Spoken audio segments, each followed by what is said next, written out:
This one's a really sneaky example of a substitution, even though it looks pretty innocent, but it's not that difficult if you know how to do the right trick with this. And this is one of those things where in higher level mathematics, basically trial and error comes around and you just have to try something. So I think predicated upon the first four examples, if you were to try to solve this, the first thing you might try to do is divide both sides by the coefficient of the y prime. And that seems like a good idea. In fact, it is a good idea. So we have 3x to the fourth over 3xy squared plus 3y squared over 3y cubed, excuse me, divided by 3xy squared. And now this is where the problem with this one comes in. Y prime is going to be equal to, the 3's cancel, we get x cubed over y squared. And then plus, this is just going to become y squared, or y over x, which we like. All right. Now, it'd be really nice if we could use the substitution y over x. All right. Unfortunately, we can't. So here's the trick that we're going to use. And some of you probably see this, but what you're going to do is you're going to break off one of these x's. And you can rewrite that as x over y squared. Right. So if you break off an x, that means you're left with 2 in the numerator, and that means you can rewrite that as x over y squared plus y over x. And that's the sneaky trick that you have to pull with this problem to be able to get it to work. So hopefully you're starting to see some of these patterns, and you just want to algebraically manipulate what you have to be able to fit those patterns. We're going to use the old substitution. And remember in the previous video I said, always try to start with y over x if it looks like y over x is the right substitution. We're going to multiply, and this is the same trick we've done twice before already. We're going to use the product rule.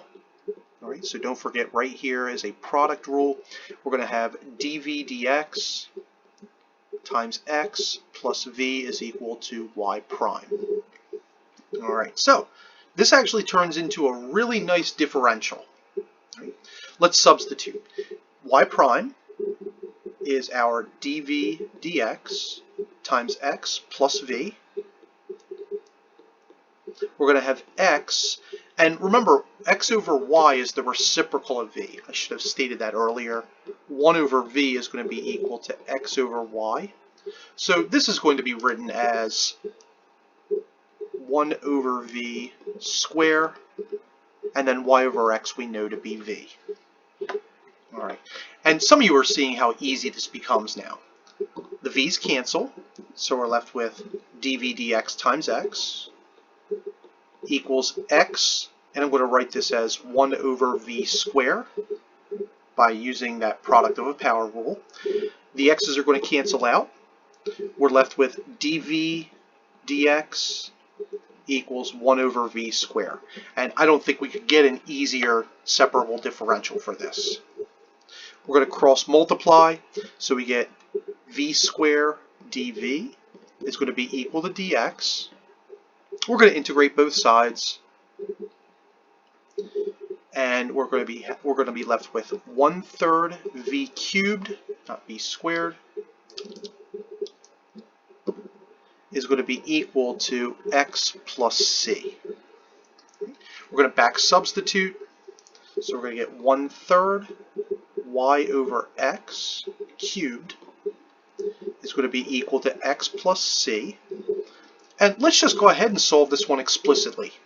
We're going to multiply by 3 and take the cube root, so we get y over x is going to be equal to the cube root of 3x plus 3c, and then we can multiply both sides by x to be able to finish this off.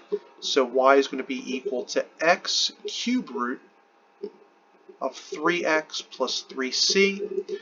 If we wanted to move the x inside, I don't know what the benefit of that might be, but I don't know, back of the book might have it this way if you were to look it up online, or to use some sort of computer algebra system to solve it.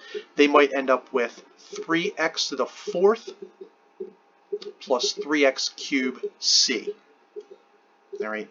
I don't know if that's any easier or any more difficult, but it is what it is. All right. So That's our explicit solution, all right, and it's still a general solution. Um, there might be other techniques to be able to solve that differential, but I think substitution in this case actually winds up being the easiest type.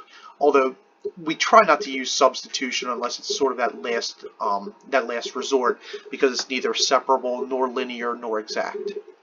Right.